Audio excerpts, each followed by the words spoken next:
8. Mi-ai un coș, poți să storci că să căpt.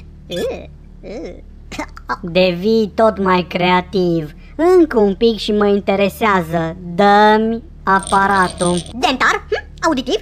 Ce aparat, zorzonel, copilul pensionar? Ai aparat?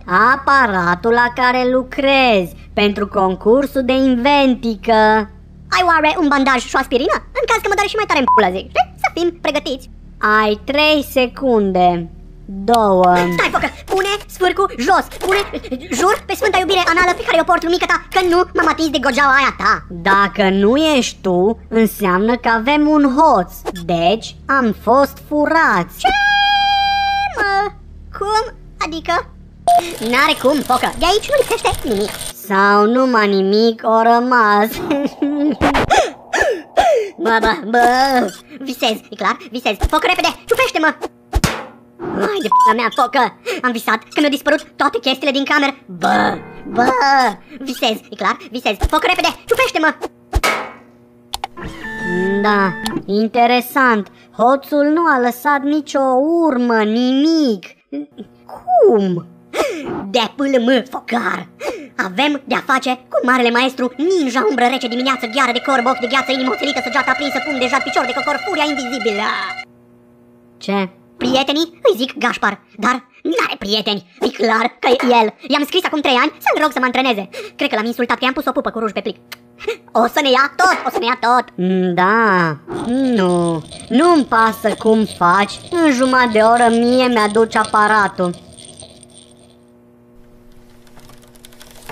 Ninja, umbră rece, dimineață, gheară de corb, ochi de gheață, inimă oțelită, săgeată aprinsă, pumn de jad, picior de cocor, furia invizibilă. Ești aici? Dacă ești tu, dă-mi un semn. Deci adevărat, omul făcut Jesus. Pot să-ți spun, Gașpar?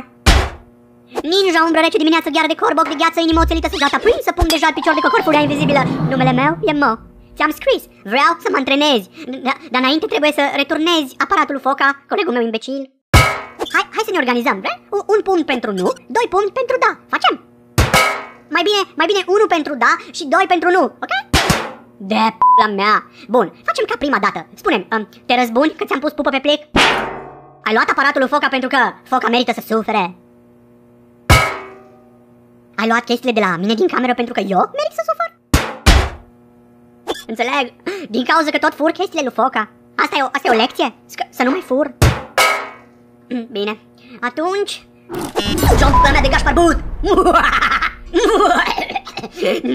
De văzut? Nu te-am văzut, dar nasul meu nu minte. Oricât te șterge, fraiere, un pic de caca tot rămâne. Acolo o să putrezești până te arăți. Fără mâncare, fără apă. Suferă. Dreptate s-a făcut.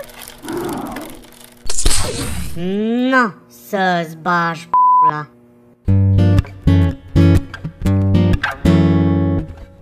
Ai oare un bandaj și o aspirină? În caz că mă doare și mai tare în pulă, zic. Să fim pregătiți.